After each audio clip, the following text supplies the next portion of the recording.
কেটে গেছে বঙ্গোপসাগরের লঘুচাপ, ফলে কমে এসেছে বৃষ্টির সম্ভাবনা। এতে করে সারা দেশে দিন ও রাতের তাপমাত্রা 1 থেকে 3 ডিগ্রি সেলসিয়াস পর্যন্ত বাড়তে পারে।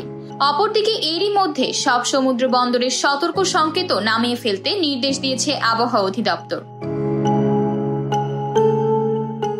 শুক্রবার আবহাওয়া অধিদপ্তরের ঝড় সতর্কীকরণ কেন্দ্র থেকে প্রকাশিত পরবর্তী 72 ঘন্টার আবহাওয়ার পূর্বাভাসে এসব তথ্য জানানো হয়েছে।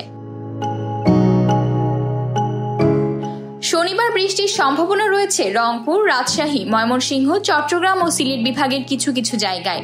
এছাড়া ঢাকা, খুলনা ও বরিশাল বিভাগের 2-1টি জায়গায় অস্থায়ীভাবে দমকা হাওয়া সহ হালকা থেকে মাঝারি ধরনের বৃষ্টি বা বজ্রসহ বৃষ্টি হতে পারে। ওই দিনও সারা দেশে দিন ও রাতের তাপমাত্রা সামান্য বৃদ্ধি পেতে পারে। রোববার সারা দেশে দিন রাতের তাপমাত্রা সামান্য বাড়তে পারে। একই সঙ্গে ওই দিন ময়মনসিংহ, চট্টগ্রাম ও সিলেট বিভাগের কিছু কিছু এলাকায় এবং রংপুর, রাজশাহী, ঢাকা, খুলনা ও বরিশাল বিভাগের 2-1 জায়গায় বৃষ্টি হতে পারে। তবে এই সময়ের শেষের দিকে বৃষ্টিপাতের প্রবণতা বাড়তে পারে।